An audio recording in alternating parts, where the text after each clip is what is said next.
Já falámos dos vasos, já falámos das características dos vasos. Porquê é que eles têm que ser assim? Já falámos que na parte intersticial tem que haver diferença de pressões para que haja troca de substâncias, em que essa pressão é exercitada através do sistema linfático, que vai drenando o excesso de líquido intersticial para ter uma pressão negativa, para que esses nutrientes vão para o tempo que pode ser. E falamos também que o sistema linfático é coadjuvante para o sistema imunitário, porque é lá que há a filtragem tanto da linfa como do sangue, e é lá que tem órgãos que possuem linfócitos que fazem então essa filtragem. Já falamos do sistema imunitário, já falamos do que é imunidade inata, já falamos do que é a imunidade adaptativa, e agora vamos falar sobre o sistema respiratório. Ok? O sistema respiratório é a última matéria para a primeira frequência. Hoje vamos dar só anatomia, a próxima aula vamos dar a fisiologia. Ok? Com isto, até à frequência, temos 2 aulas sem nada. A minha proposta é, e isto tem que ficar decidido hoje. De hoje a 8 fazemos uma aula de revisões. Mas uma aula de revisões não é virem para aqui e à espera que o professor diga o que é que sai. Façam perguntas. Façam uma lista de perguntas daquilo que têm dúvidas e perguntem. Vamos fazer uma aula estruturada, começando da primeira matéria até à última, esclarecendo as vossas dúvidas. Eu não vou redar a matéria. Ok? E a terça-feira, antes da frequência, não vou dar aula, deixá-la para vocês para estudar. Ok? Fica assim definido, para ver se vocês estudam alguma coisa e tenham boas notas na primeira frequência. Porque o semestre passado tem uma vergonha. Está bem? Portanto, sistema respiratório. O que é que vocês entendem por sistema respiratório?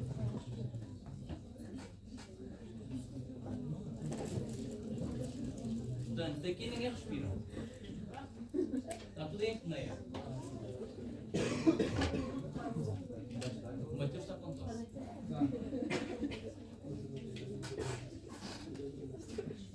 O ar entra por onde? Pelas fossas nasais. Passa por onde?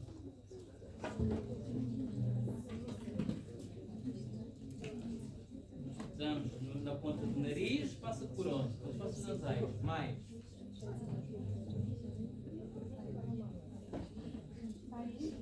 Pela faringe. Depois.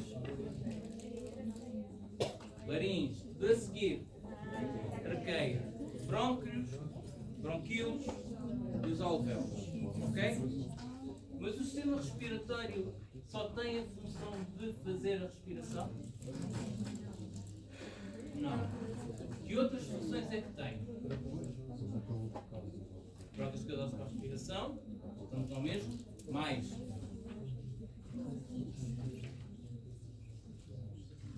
Portanto, sem o sistema respiratório, eu não podia estar aqui a dar aula. Ou se desse, estava... Certo? O que é que temos aqui na traqueia? Cordas vocais. As cordas vocais vibram com a passagem do ar. Então é o sistema respiratório também responsável pela fala. Ok?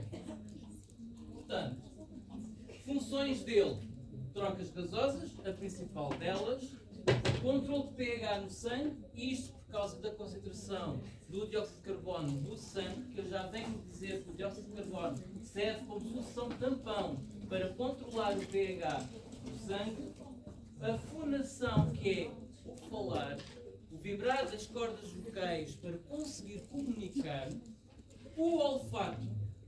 É nas fossas nasais que temos então o sentido do olfato, e é através da entrada do ar que vai então estimular os pelos olfativos, que nos vai dar a sensação do cheiro, ok? E também de proteção. Porquê de proteção? O que é que eu vos disse na aula passada no sistema imunitário?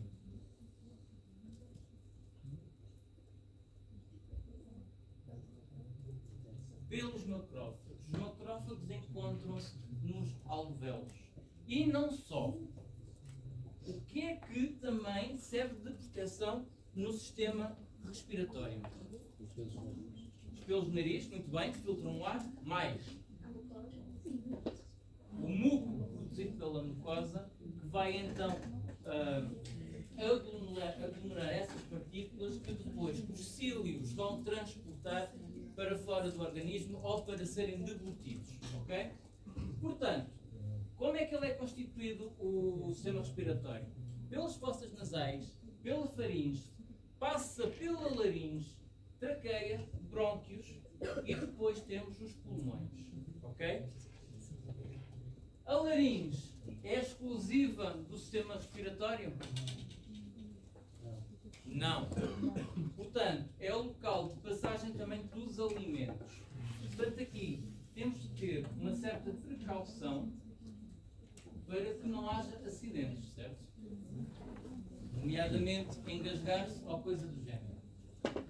Ora bem, aqui temos então a nossa cavidade nasal, temos a faringe, temos então depois aqui a laringe, que é onde temos a troca do espaço bucal para o esófago e da faringe para a traqueia. E esta zona é importantíssima para que não haja acidentes, ok?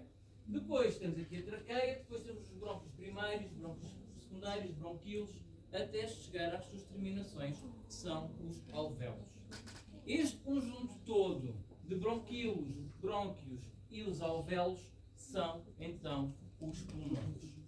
Qual é a consistência do pulmão? É como se fosse uma esponja. Ok? Porquê? Porque eles têm que insuflar e desinsuflar conforme, então, o movimento respiratório. Ora bem, começamos então pelo nariz. O nariz é a porta de entrada primária da entrada do ar, à exceção quando estamos constipados. Quando estamos constipados, temos o nariz completamente bloqueado e respiramos pela boca. No entanto, é pelo nariz que deve ser feita a respiração. Porquê? Vou limpar o ar por causa dos cílios e do muco que estão nas fossas nasais. Ok? Portanto, o nariz é constituído então pela pirâmide nasal, que é constituído pelo osso e pela cartilagem, e depois pelas fossas nasais, que temos então pelos cornetos superiores, médios e inferiores. E isso foi dado na aula dos ossos. Já agora, que epitélio é este que está a revestir as cavidades nasais?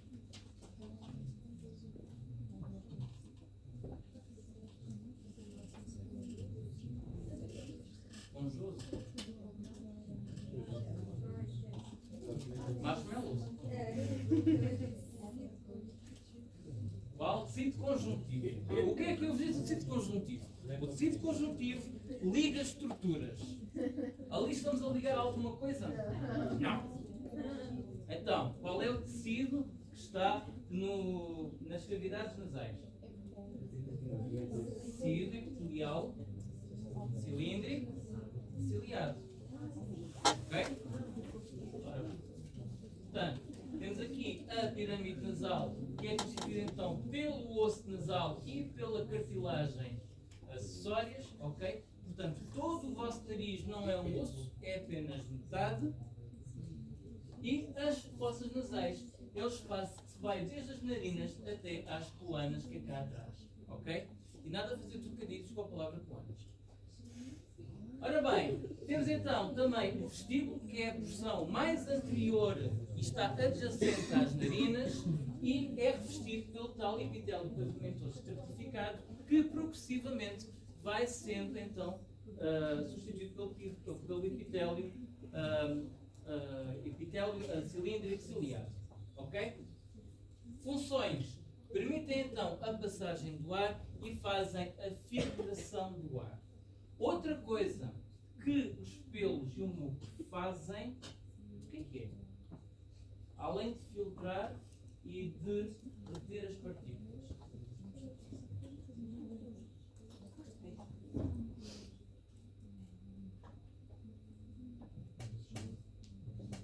Vamos falar de coisas nojentas.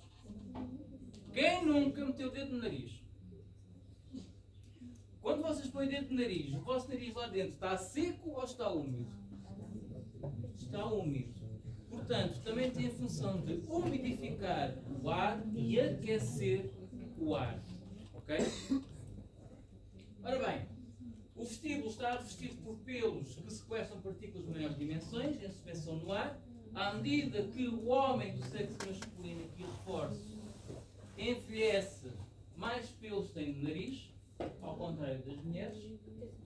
É um defeito nosso. Depois, o septo nasal dos cornetos vão aumentar a superfície das mucosas. Isto porque, quanto maior a superfície temos, maior epitélio com cílios temos, maior dá-se então a capacidade de filtragem do ar. Depois, com isto também, o ar passa de forma mais turbulenta. O que é que isto quer dizer? Faz com que as partículas então vão de encontro às paredes e então fiquem fixadas no muco e nos cílios. Depois ele contém epitélio cilíndrico pseudo-estratificado ciliado com células caliciformes e são as células caliciformes que vão segregar o muco. Está bem? Ora bem, aqui o muco é aquela substância agregadora das substâncias que estão no ar e os cílios da superfície mucosa vão conduzir o muco para a porção posterior. Mais uma vez, isto pode parecer nojento, mas nós deglutimos muco. Para ser mais nojento, nós deglutimos ranho. Está bem? E porquê? Porquê que nós podemos deglutir ranho à vontade que ainda nos vai proteger mais? Porque ao deglutir o ranho vai para o estômago e o estômago tem ácido clorídrico que vai neutralizar estas substâncias. Okay? O pH ácido faz então a destruição destas substâncias. Portanto, lá está. Temos então a filtração do ar e também vai umidificar o ar. Então, quando o ar entra, é adicionada então uma mistura de muco que é produzido pelas células caliciformes e também o excesso de produção de lágrimas. Excesso de produção de lágrimas? Como assim? Mas as lágrimas não saem dos olhos? Quando eu falei do sistema do sistema especial da visão, qual foi uma estrutura que eu falei? Qual foi uma estrutura que eu falei que existe no olho e que liga às fossas nasais?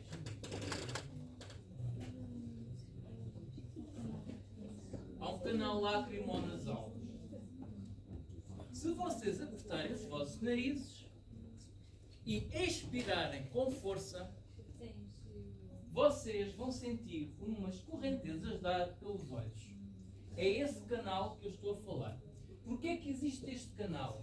Este canal serve para que o excesso de lágrimas, em vez de sair pelo olho e fazer com que vocês estivessem a chorar, não. Passe para dentro, onde depois é deglutido. Ok?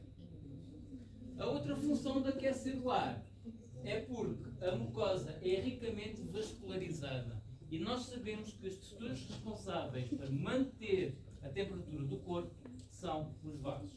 Quanto mais vasos tiver, maior então é essa regulação de temperatura. Portanto, temos também a presença do epitélio olfativo, que já falámos quando falámos do olfato, e as fossas nasais, os seus pés nasais, constituem câmaras de ressonância importantes na fala. Como é que vocês sabem que isto é importante? Quando vocês estão constipados, a vossa voz é a mesma? Não. Porquê? Porque os seios estão carregados de muco até ao tutano, enquanto vocês falam tipo assim, não conseguem refinar e estão ranhosos. Ok? Portanto, os seios nasais constituem também câmaras de ressonância, assim como todo o aparelho bucal, dentes e lábios fazem a modificação do som vindo da vibração das cordas vocais. Ok? Ora bem, depois das fossas nasais temos então o palato duro que é então o pavimento da cavidade nasal, e aqui o palato duro é constituído por uma lâmina óssea, nomeadamente o osso palato duro. Ok? O septo nasal divide as fossas nasais direitas e esquerdas. É uma membrana, é uma membrana de cartilagem, e na porção posterior tem o vômer, que é outro osso pequeno que faz então a divisão das fossas nasais. Outra coisa, quando vocês faziam o teste de Covid, que direção é que vocês metiam a zaragatua? Não metiam para cima. Se metessem para cima, quando muito iam buscar o cérebro. Portanto, se vocês repararem, as fossas nasais são paralelos ao chão. Portanto, estão na horizontal. Ok? Mais. Os cornetos. Aqui são estas reentrâncias que a gente falou na aula dos ossos. São em forma de concha, são 3 cristas em forma de concha, e o meato em cada corneto promove um túnel ou passagem de ar. Aqui temos os 6 perinasais, superiores e médios, e é onde desemboca então aqui os canais. Onde está o canal lacrimal? Não está aqui representado. E também é onde desemboca o canal lacrimonasal inferior. Ora bem, a faringe é constituída então por 3 regiões: a nasofaringe, a orofaringe e a laringofaringe, e esta é comum ao respiratório e ao digestivo. Ok? Portanto, a nasofaringe é aquela que está mais próxima às cavidades nasais, a orofaringe é aquela que está mais próxima à cavidade bucal, e a laringofaringe a que está mais próxima à traqueia e esófago. Ora bem, aqui as coanas. Temos então o véu do palato ou palato mole, que é esta parte anterior, e é feita então por uma membrana de tecido. Injeção de tecido mole que vai separar a nasofaringe da orofaringe. Isto faz o quê? Vai evitar então que as substâncias deglutidas contactem com a nasofaringe. Quem nunca comeu esparguete e espirrou? Isso eu fui esparguete com nariz. Nunca? Ou com Coca-Cola? Com Coca-Cola, quando se engasga e sai o gás todo pelo nariz. É, né? Muito mal. Essa do esparguete. Ora bem, a nasofaringe é revestida por epitélio de células de significado ciliado, juntamente com células caliciformes. As células caliciformes vão estar agora sempre presentes, são aquelas que são produtoras de muco, e o muco com detritos vai atravessar a nasofaringe e é deglutido. Aqui temos então a abertura das trompas de Eustáquio do ouvido médio. Para que é que temos uma ligação aos ouvidos? A partir daqui. Já falei sobre isto. Por causa da pressão. Quem é que já andou de avião? O que é aconselhado a andar de avião? Uma pastilha elástica, não é? Sim. Para quê? Para quando levanta o voo ou aterram, não dar aquele estalido no tímpano, que é a variação de pressão. Então é aqui a trompa de Eustáquio que é necessária para normalizar a pressão do interior do ouvido médio. Ok? Ora bem, depois temos aqui ao fundo, temos então as amígdalas faríngeas, ou também denominadas de adenoides, e elas têm interferência na respiração com a sua hipertrofia. É normal os adenoides, por motivos hormonais ou até por alergias, aumentar de tamanho e evitar que se faça uma respiração correta. Há quem tenha também esta hipertrofia por si só e é responsável pelas funções características durante a noite em que o vosso companheiro ou a vossa companheira não se ok? Isto provoca ressonar se estiver com hiperplasia. Portanto, aqui nas fases da deglutição, onde temos o bolo alimentar, o esfíncter superior do esófago é fechado, ok? Portanto, para permitir a respiração, este é fechado. Quando há deglutição, o palato mole desbloqueia então, aliás, bloqueia então a cavidade nasal, para que o bolo alimentar não vá para a cavidade nasal, e a epiglote baixa e para obstruir então a traqueia e direcionar o bolo alimentar para o esófago, ok? Depois, tanto o palato mole como a epiglote abrem então passagem para que o ar entre ou saia do aparelho respiratório. Portanto, a orofaringe é aquela que faz a transição da úvula para a epiglote, é revestida neste caso por epitélio pavimento solidificado. Porquê? Porque vai proteger contra a abrasão. Porquê? Porque é onde passam os alimentos e tudo o que é passagem de alimentos ou de substâncias mais sólidas por epitélio, há sempre abrasão. Portanto, temos de ter um tecido mais resistente para conseguir proteger desta maneira. Aqui também vamos ter as amígdalas, nomeadamente as palatinas e as linguais. A laringofaringe, então, é a transição do topo da epiglote para o esófago, que é esta parte aqui, ok? E é revestida por epitélio pavimentoso estratificado. Da mesma maneira, como passa aqui o bolo alimentar, esta zona tem que ter um tecido mais fortalecido para ser forte contra a abrasão dos alimentos.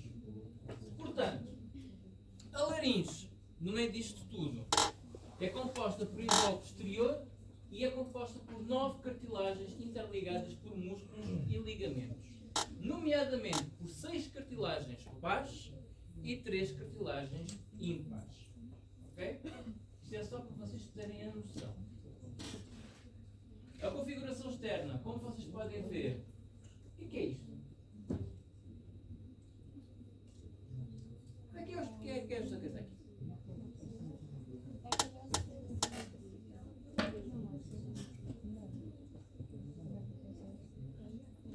Para já, isto é cartilagem? Não, é uma cor diferente, não é cartilagem. Então o que é? É o osso. Que osso? É o ióide.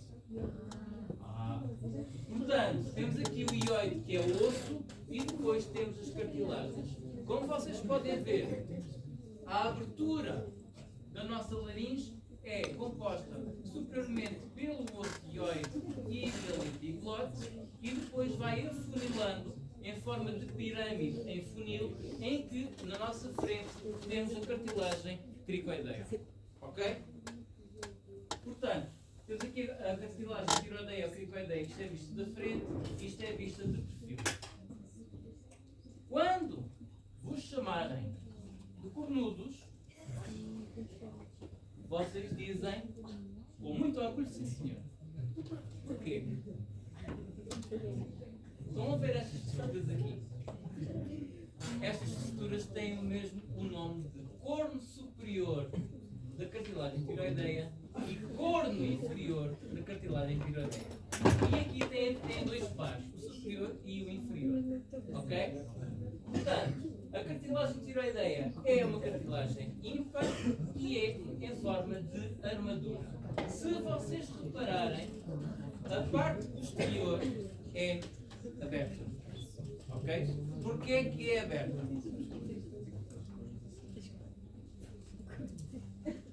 Alguma coisa importante, Paulo? Alguma questão relacionada com os cornudos? Não. Uma pessoa à procura de uma boa fofoca e depois não. Ora bem, porquê que a cartilagem tiroideia é aberta por trás? E e não é totalmente fechada.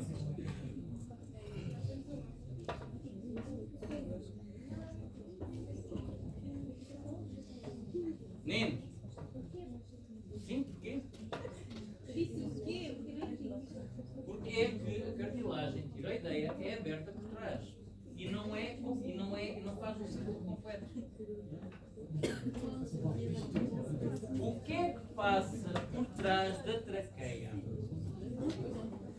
O esófago. Okay? Se passa o esófago, em princípio, quando nós deglutimos algum alimento, o alimento não cai por gravidade até ao estômago, pois não? Os movimentos de digestão. Okay?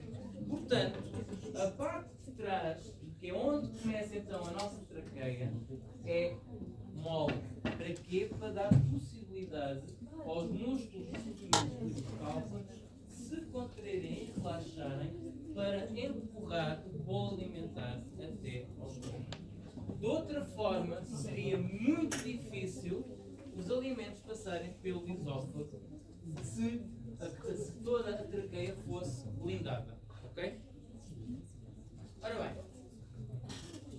a cricoideia então é esta cá em baixo, ok? É que fica mais em baixo da tiroide e é então o que dá início propriamente dito aos anéis da traqueia. Portanto, é uma cartilagem ímpar, tem a forma de anel e está na base da laringe.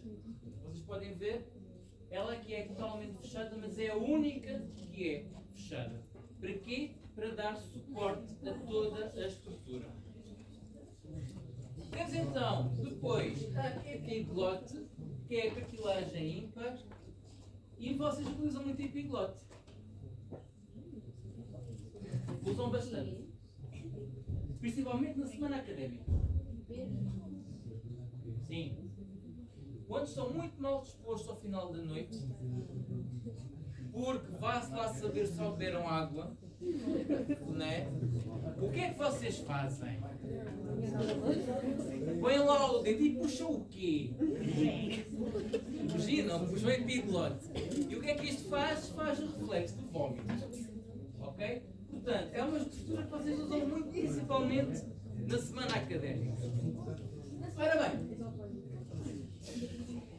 portanto, é uma cartilagem ímpar. Meninos, falem um bocadinho mais baixo, que é para não levantar mais a voz. É ligada à cartilagem tiroideia e possui uma aba livre. Lá está, para que ela abre ou feche consoante a passagem do bolo alimentar. Por isso também tem que ser uma cartilagem elástica para possibilitar este movimento. E durante a deglutição, ela fecha completamente a laringe. Ora bem, depois temos as cartilagens aritenoideias, que são cartilagens pás e formam cornetos e articulam-se com o bordo posto superior das cartilagens cricoides. As corniculadas, mais uma vez a palavra corno volta ao âmbito disto. São cartilagens pás e aqui formam tipo uns cones e estão ligadas às extremidades das cartilagens aritenoideias.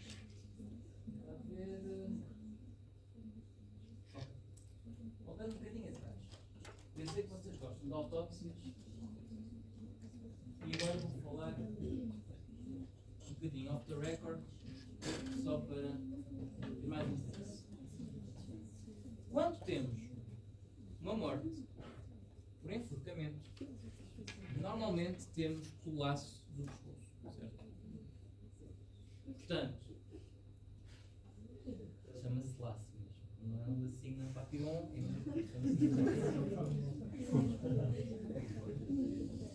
pode chamar a corda, pode ser uma corda, pode ser um fio, pode ser o que quiser, pode ser um lenço, mas o termo técnico é laço. Portanto, o laço então envolve o pescoço e há então um constrangimento, há então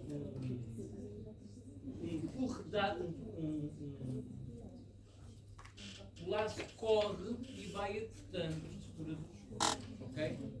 Normalmente isto pode ser acima da cartilagem cartilagem tiroideia, abaixo da cartilagem tiroideia ou a meio da cartilagem tiroideia. Outra coisa, esta projeção da cartilagem tiroideia, que outro nome tem? Que é mais preeminente nos homens. A maçã da Adão. Ok? Quando há constrangimento desta região, ok? Normalmente há a fratura dos corpos. E nós sabemos que é ante-mortem ou pós-mortem se houver, então, infiltração sanguínea. Portanto, eu numa autópsia, quando tenho um enforcado, tenho que dissecar esta cartilagem e ver se nos cornos tem fraturas ou não. O mesmo se passa com o ioide. Se vocês repararem, o ioide também tem cornos. Não é só a cartilagem tiroideia. Temos então as cabeças do ioide para trás e temos depois estas saliências que são chamadas de cornos do ioide.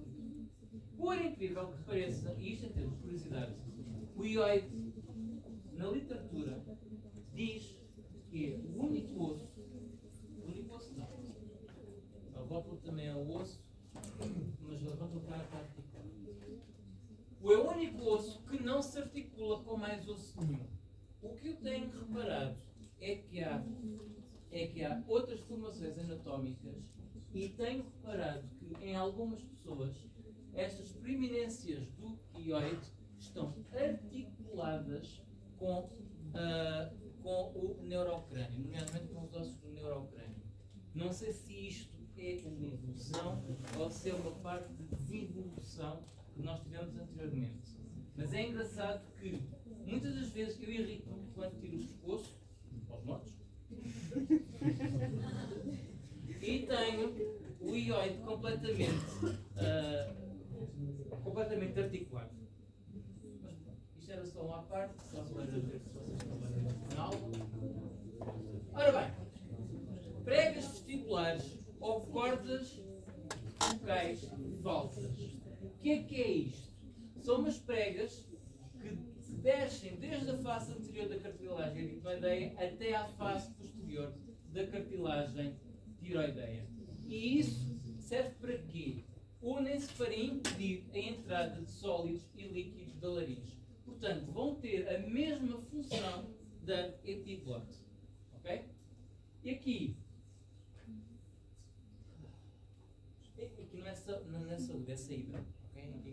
A circular dos pulmões e também impede a saída circular dos pulmões quando a pessoa retém o ar. Ok? Agora, vamos falar das cordas vocais verdadeiras, que são aquelas que estão dentro da cavidade da laringe. Portanto, na glote temos projeções que são cordas vocais, estão aqui, e que há uma abertura entre elas.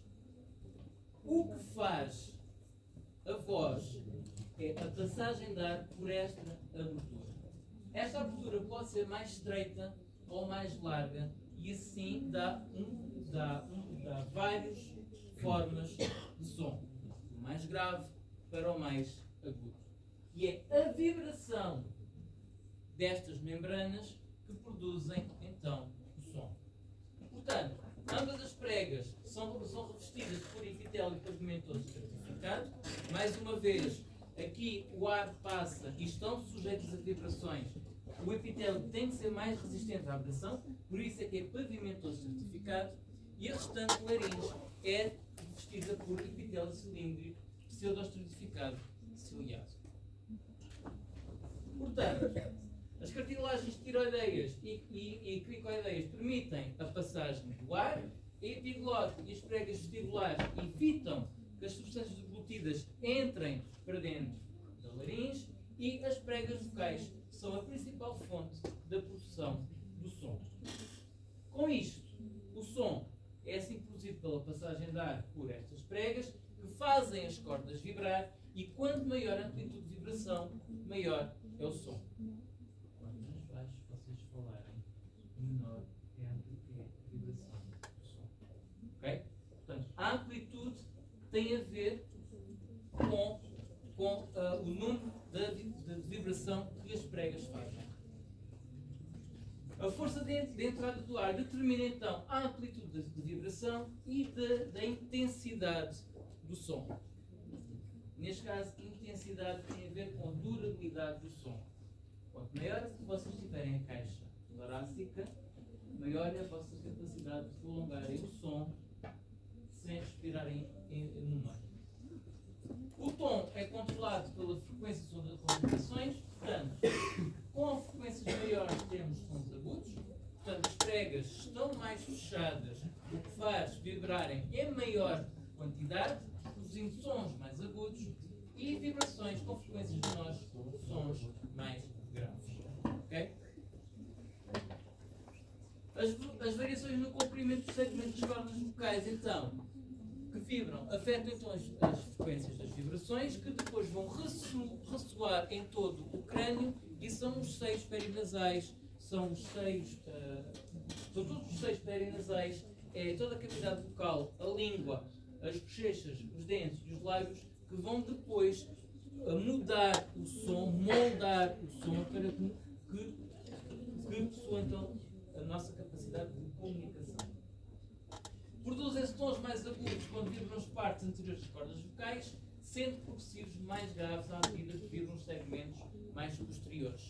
Se vocês repararem na imagem, a parte mais anterior está mais fechada do que a parte mais posterior. Portanto, quanto mais fechadas as cordas estiverem, maior estridente é o som, mais agudo é o som.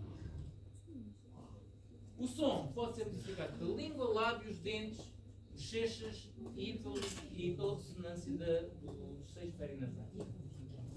Ora bem, a posição e comprimento das cordas vocais podem ser alteradas por contração dos músculos esqueléticos que provocam movimentos das cartilagens aritenoideias.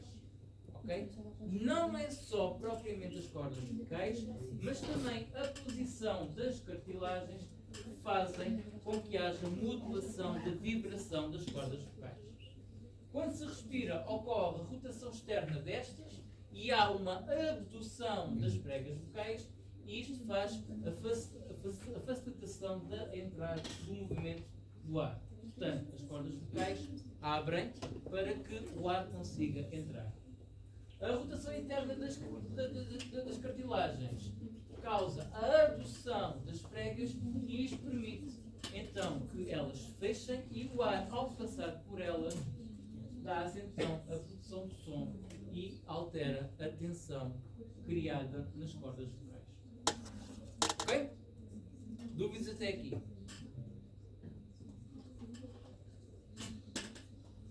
O movimento do sentido anteroposterior das cartilagens aritenoides também podem provocar alterações da tensão dos músculos das cordas vocais e, consequentemente, do som. Traqueia.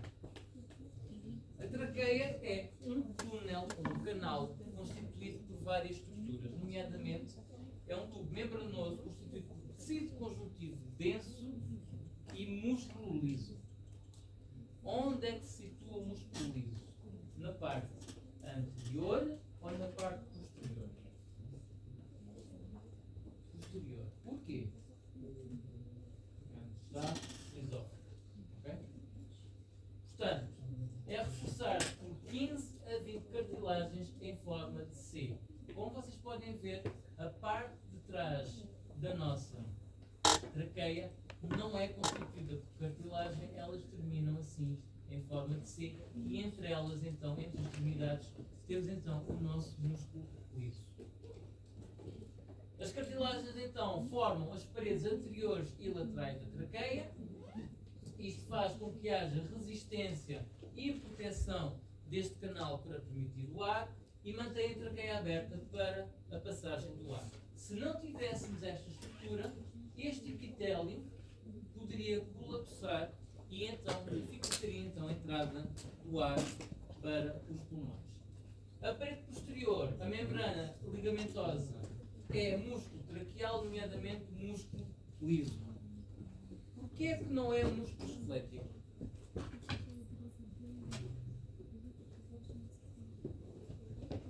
que é músculo liso e não é músculo esquelético?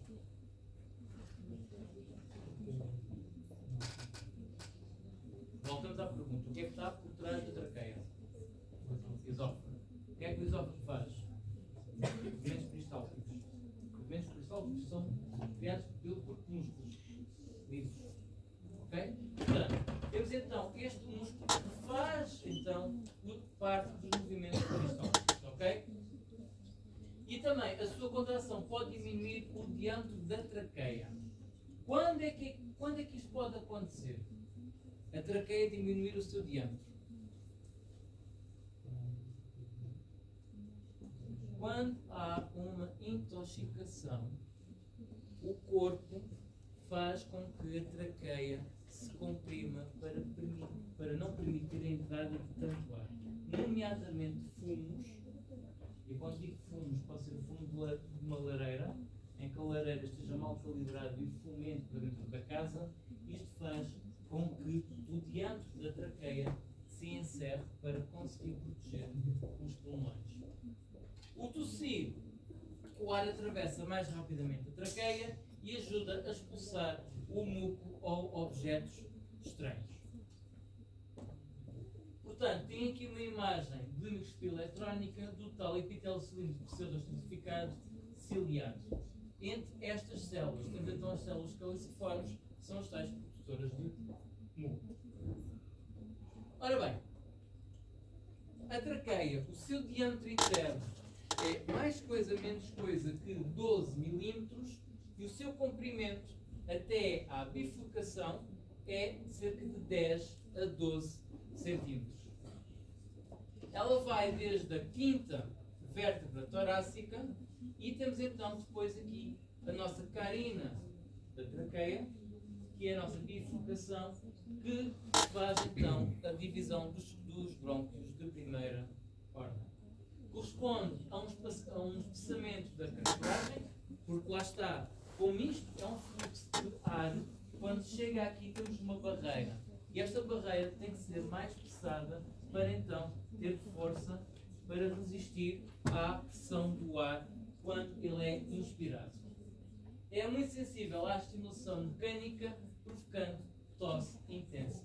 Por isso, quando vocês têm algum problema respiratório, nomeadamente uma constipação ou uma gripe, em que têm excesso de produção de muco, quanto mais muco acumulado nesta zona, maior a probabilidade de vocês tossirem. É a tal tosse em que saem pulmões, coração, sai tudo. Quem nunca? Ora bem, a árvore traqueobrónquia engloba todas as vias aéreas a partir da traqueia e possui duas porções, a porção condutora e a porção respiratória.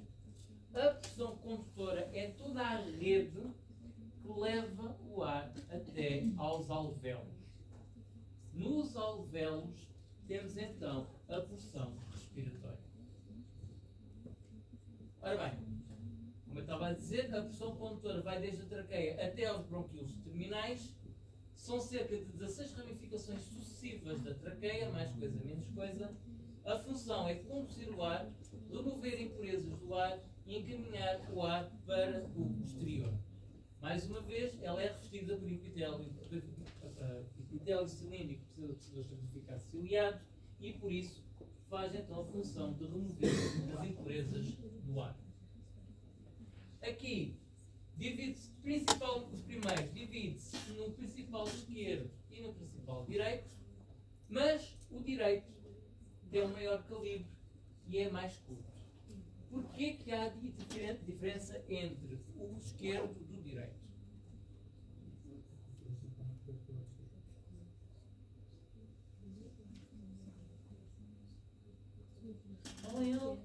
Se vocês sabem a resposta, porquê que não dizem? Por causa do coração está localizado mais à esquerda. Portanto, é normal que o bronco principal esquerdo seja maior e mais curto em termos de calibre. No entanto, apesar de o direito ser mais curto, se vocês tiverem a felicidade de aspirar algum objeto, é mais provável que o objeto vá diretamente para a parte esquerda, porque é aquele que é mais direto em relação a ângulo. Ok? Portanto, a traqueia e brônquios possuem as cartilagíneos unidos por músculo liso. Continuamos então com a mesma estrutura da traqueia, mas agora pelos brônquios. Depois, os brônquios principais vão se dividir no esquerdo em 2 brônquios lobares e no direito em 3 brônquios lobares. Isto em princípio, porque há variações anatómicas. Isto quer dizer o quê?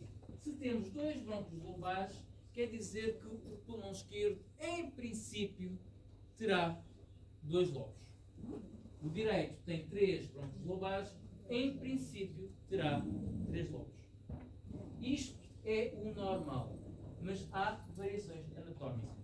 Eu posso dizer que em 15 anos de autópsias, eu já vi pulmões esquerdos com 1 lobo, 2 lobos, 3 lobos, 4 lobos, 5 lobos. E exatamente o direito. Já vi com 1 lobo, 2 lobos, 3 lobos, 4 lobos e acho que o máximo que eu vi foi com 6 lobos. Ok? Há variações anatómicas. Os brônquios lobares então possuem placas cartilagíneas que alternadas com o músculo liso faz o contacto diretamente com a mucosa. Depois dos brônquios secundários temos os brônquios segmentais, que quanto menor o calibre do brônquio, menos cartilagem tem e tem mais músculo. Ok? Os bronquíolos têm apenas 1 mm de diâmetro e ramificam-se até aos brônquios terminais. E estes já não possuem cartilagem e só têm músculo liso. Ora bem, o relaxamento e a contração do músculo liso altera o diâmetro das vias aéreas e vai então modificar a quantidade de ar que os atravessa. É mais ou menos a mesma coisa que a gente vê nos capilares, com as meta-arteríolas e com os esfíncteres dos capilares, ok? Consoante a sua necessidade, então sim, aumentam de diâmetro ou diminuem de diâmetro. Os brônquios, então, são revestidos por epitélio cilíndrico de células estratificado ciliado. Continuamos a ter o mesmo epitélio. Os de maiores dimensões por cilíndrico ciliado e os de menores dimensões passam então para cúbico simples ciliado no bronco terminal. E aqui funcionam como um tapete rolante para expulsar o muco para fora. Ok? A porção respiratória. Falamos agora mesmo dos alvéolos. Vão desde os brônquios terminais até aos alvéolos propriamente ditos, e é aqui que se dá as trocas gasosas. Possuem 7 ramificações sucessivas e têm então como se fosse um cacho de uvas. Ok? Temos os bronquíolos, temos os brônquios e depois temos o ácido, que é a porção terminal. Ora bem, estes vão comunicando com o maior número de alvéolos à medida que vão ficar com menores dimensões. Como vocês podem ver, temos aqui os bronquíolos terminais, já temos um alvéolo, e quanto mais ramificações tiverem, mais alvéolos eles vão ter, até terminar como se fosse uma mórula de alvéolos. Portanto, os brônquios respiratórios originam então os canais alveolares, que são estruturas tubulares muito ramificadas e muito perfuradas, nomeadamente para os alvéolos. Cada orifício conduz a um alvéolo e normalmente terminam em 2 ou 3 camadas ligadas a 2 ou mais alvéolos, terminando então aqui no saco tubular. Ok? Aqui temos fibras elásticas que rodeiam o alvéolo. E porquê que aqui temos de ter fibras elásticas? Se o pulmão é responsável pela inspiração e expiração, e eu já disse que é como se fosse um tecido esponjoso, e vocês quando lavam a louça, quem lava a louça, não é? Quem é que lava a louça daqui? E daqui quem tem a máquina de lavar a louça lava com vocês?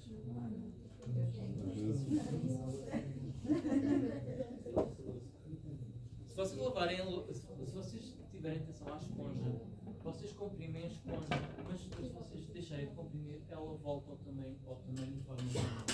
É por isso que as fibras cessam. Depois da inspiração, que é quando os músculos se contraem para expulsar o ar dos alvéolos, estas fibras depois voltam ao seu formato original para que o ar depois entre. E é isto que vai criar então a pressão negativa para que o ar atmosférico entre para dentro dos pulmões. Ok? Portanto, permite a expansão e a retração do volume durante os movimentos respiratórios e mesmo quando os pulmões não estão mantidos, retêm algum ar que tem, e é isso que dá a consistência esponjosa. Portanto, mesmo que vocês expirem todo o ar que têm dentro dos pulmões, há de haver uma quantidade de ar residual que se vai manter nos pulmões. Caso isto não acontecesse, vocês iriam colapsar todo o pulmão e o colapso do pulmão não permite que depois o ar entre para o pulmão e torna-se o pulmão não funcional. Ora bem, a parede dos bronquíolos o que é que contém? Contém então tecido conjuntivo com fibras elásticas, colagênio, isto para manter a estrutura, para permitir que aumente de tamanho e diminua de tamanho consoante a expiração ou a inspiração. Tecido muscular liso, que faz a contração dos alvéolos para a expiração e é feito por epitélio cúbico simples, nomeadamente umas células superpostas umas pelas outras e no meio delas encontram-se os macrófagos. Os canais alvéolares e alvéolos contêm epitélio pavimentoso simples. Passamos do cúbico e passamos para o pavimentoso, que é as células mais fininhas. Ora bem, aqui os alvéolos. Os dois pulmões contêm cerca de 300 milhões de alvéolos, para vocês verem o quão ramificado é cada pulmão, e possui um diâmetro de 250. Eu nunca sei se isto é picómetros ou se é nanómetros. Esta medida. Micrómetros? Obrigado. Portanto, aqui contém então as tais células epiteliais, umas sobrepostas a outras, como se fosse um pavimento. Entre elas temos então os macrófagos e depois temos aqui rodeados por uma fibra elástica e uma fibra reticular e logo ao pé deles temos os nossos capilares sanguíneos. Ok? Portanto, os macrófagos removem as impurezas do ar, os pneumócitos tipo 1, que são 90% da parede e células de escamação, são aquelas que fazem a maioria das trocas gasosas, e depois tem os pneumócitos tipo 2, que são células secretoras, e estas têm uma forma mais cuboide e produzem surfatante pulmonar. Sim. E porquê que é necessário surfatante?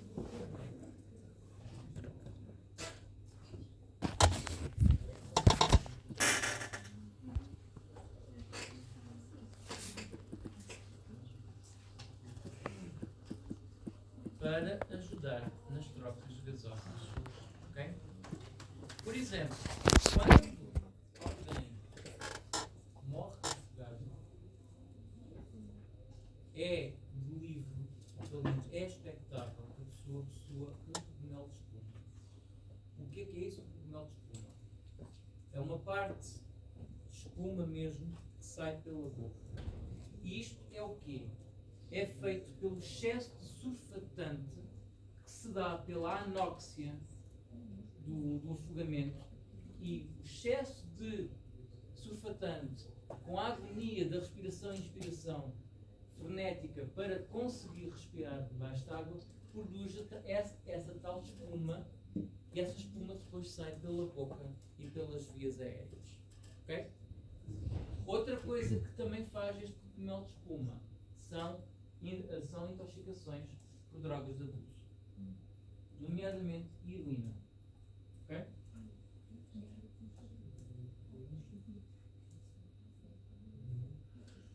Ora bem, portanto, temos então a nossa membrana respiratória, ou alvéolo capilar, e é constituída pelas paredes capilares e capilares pulmonares. canais vizinhas, temos aqui o alvéolo, pelos bronquíolos respiratórios e os canais alveolares.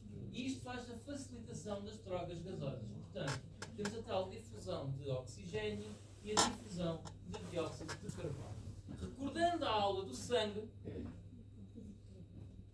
o dióxido de carbono nos vasos, nomeadamente o sangue venoso, ele situa-se onde? Ou a maior parte situa-se onde? Dentro do globo vermelho, associado à hemoglobina, ou é convertido numa outra substância que está diluída no sangue?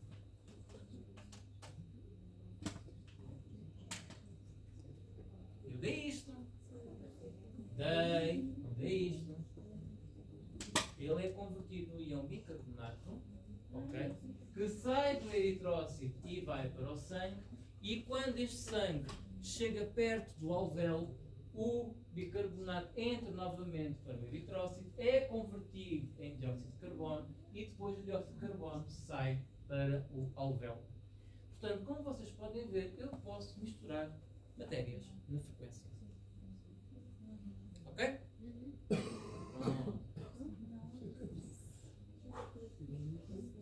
Portanto, temos então uma fina camada de fluido que reveste os alvéolos, que é o tal surfactante, epitélio alveolar do tipo pavimentoso simples.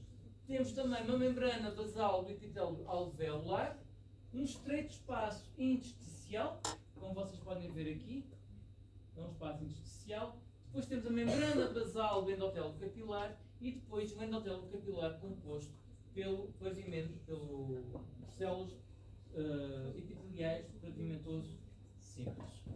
Ok?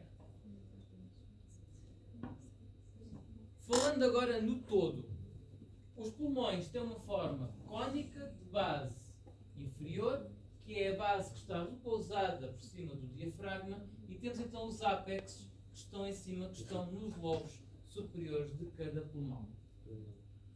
Os vértices ou ápex superiores estão normalmente a 2,5 cm da clavícula. Portanto, temos a clavícula aqui, 2,5 cm abaixo.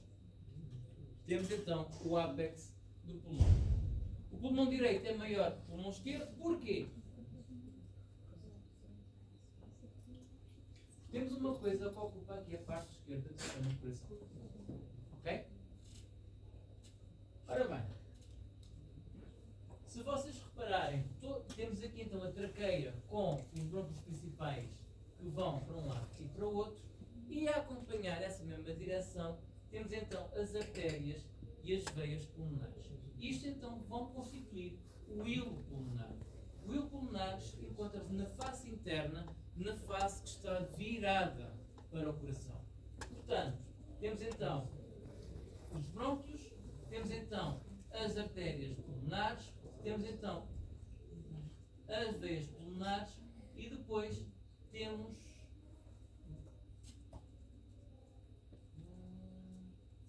isto é as veias pulmonares. E temos as veias pulmonares. E aqui temos um ligamento. Este ligamento vai se ligar aonde? Aqui. O hilo pulmonar é isto, mas ele depois prolonga com um ligamento pulmonar. Este ligamento pulmonar vai se ligar aonde? Ao mediastino. É assim que o pulmão é fixado dentro da caixa torácica. Caso não houvesse este ligamento, nós tínhamos um bocadinho o pulmão ao Deus dará dentro da caixa torácica. Portanto, é isto, é esta estrutura que mantém o pulmão naquele lugar. Apesar do pulmão ter a função de expandir e comprimir para fazer a respiração, ele tem que ser mantido de alguma forma naquele lugar. É por isto. Ora bem, já disse que o pulmão direito tem 3 lobos, normalmente o pulmão esquerdo tem 2 lobos. E aqui temos então como é que eles são divididos macroscopicamente. Portanto, temos os lobos, que é onde são conduzidos os brônquios secundários. Temos os lóbulos ou segmentos pulmonares, que são conduzidos pelos brônquios terciários.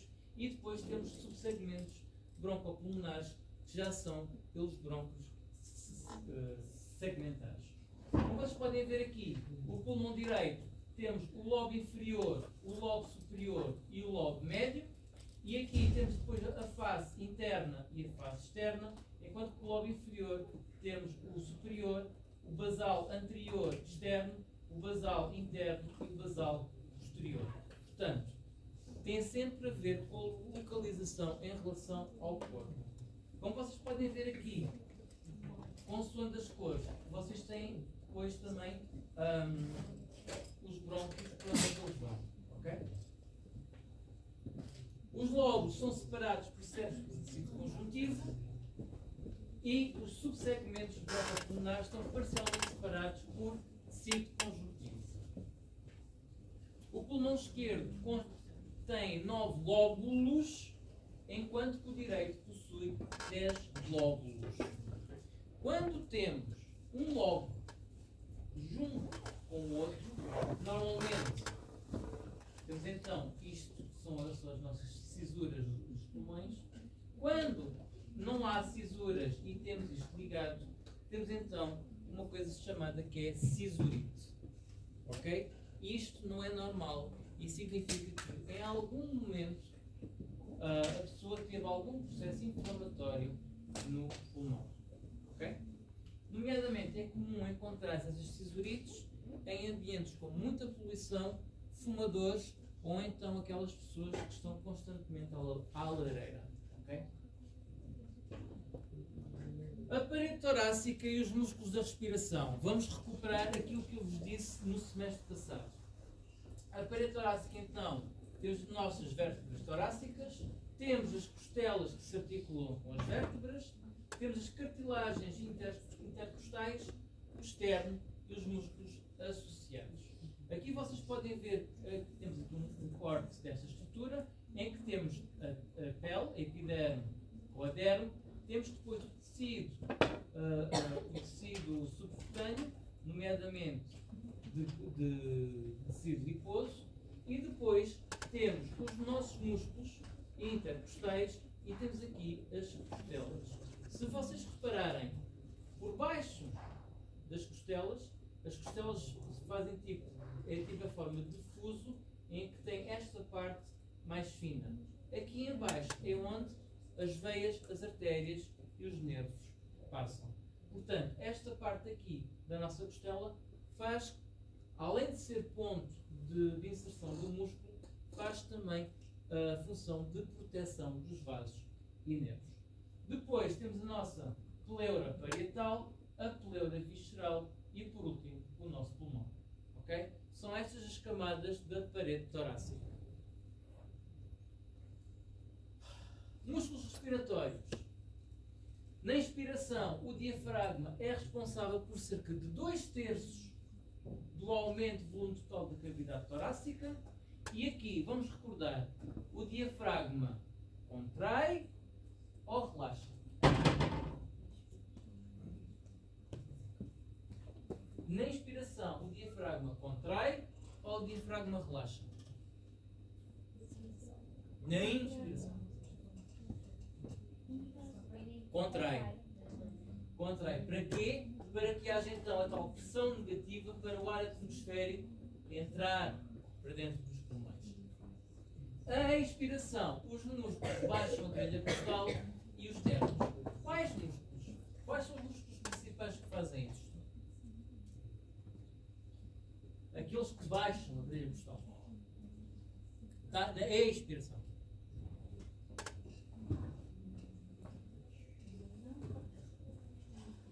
São os músculos intercostais internos. Lembram-se que a expiração, ao contrário, internos, expiração, externos, inspiração. Lembram-se de eu vos dizer isso no semestre passado? Aqui está. Os músculos intercostais internos e externos, a sua principal função é então fortalecer a parede torácica, e isto faz com que não haja o risco de colapso durante a inspiração. Se estivéssemos a inspirar e não tivéssemos estes músculos, as nossas costelas possivelmente estourariam e teríamos então os pulmões cá para fora. Portanto, eles também têm a função de conter estas estruturas para criar então um volume máximo da caixa torácica. O diafragma, como eu já tinha dito no semestre passado, é em forma de cúpula e temos então o centro frénico, que é mais ou menos como funciona o esqueleto do coração, que é de tecido conjuntivo e é onde passa então que nervo? Qual é o nervo que inerva o diafragma?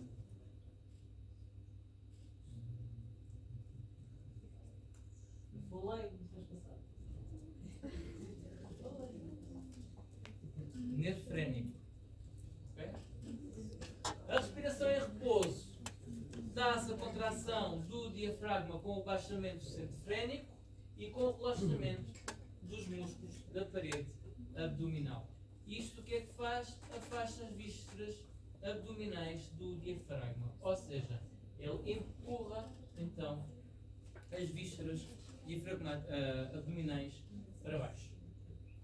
A continuação da contração leva ao achatamento do diafragma, ele passa de cúpula e fica completamente plano e faz então, com isto, faz com que haja uma maior pressão negativa em entrada de ar e faz a elevação das costelas mais inferiores.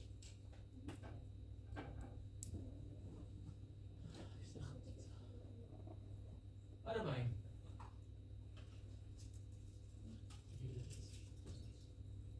com a elevação das costelas, há um movimento lateral que permite a expansão lateral da cavidade torácica, ou seja, há um aumento do volume da cavidade torácica e durante a inspiração todos os diâmetros torácicos aumentam. Função: aumentar a pressão negativa dentro para a entrada do ar atmosférico. A inspiração ocorre quando o diafragma e os músculos intercostais externos relaxam, havendo uma diminuição passiva do volume torácico e, simultaneamente, há então a contração dos músculos da parede abdominal que ajuda a subir o diafragma e vai subir o diafragma e os órgãos abdominais também sobem. Isto, de alguma maneira, vai então comprimir o pulmão, juntamente com a ação dos músculos lisos e das fibras que têm também vão espremer o pulmão e com isto há então a saída do ar do pulmão para fora. Durante a expiração, todos os diâmetros torácicos diminuem. Por último, a pleura. A gente já falou no semestre passado, logo na primeira aula, são duas membranas e a cavidade pleural é formada pela membrana serosas pleurais e tem um fluido pleural que é essencial porque vai atuar como lubrificante e permite que o pulmão inche e desinche sem que haja perda de tecido pelo atrito.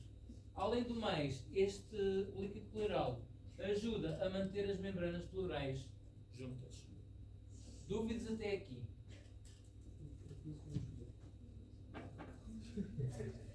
Dúvidas?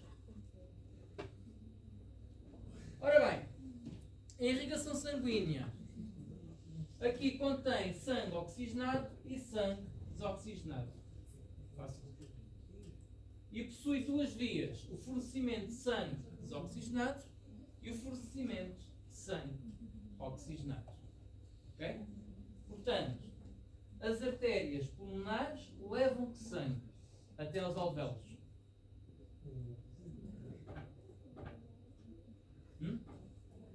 As artérias pulmonares levam sangue até aos alvéolos.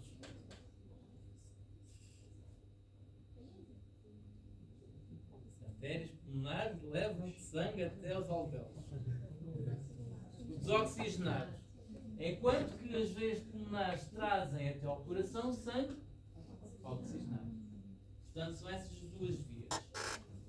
Portanto, o sangue desoxigenado é fornecido aos capilares alveolares, onde aí estão então as trocas gasosas, e o sangue desoxigenado torna-se sangue oxigenado.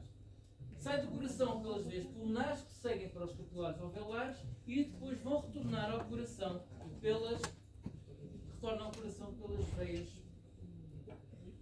Isso ao contrário. Sai do coração pelas artérias pulmonares e entra no coração pelas veias pulmonares.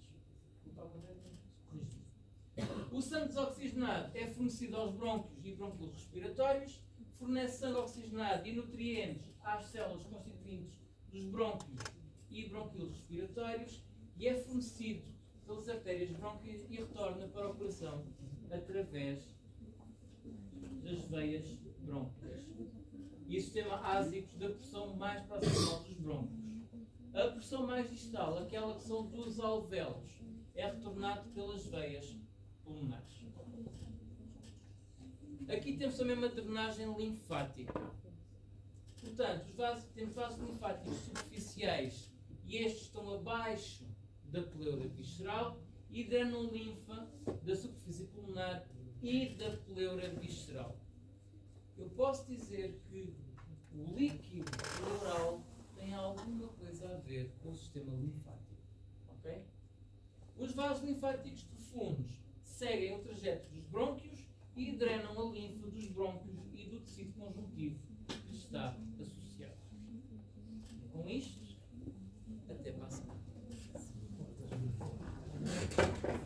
E para a semana vou ter uma aula de física. Não é educação física, é física. Não pega, 5 minutos.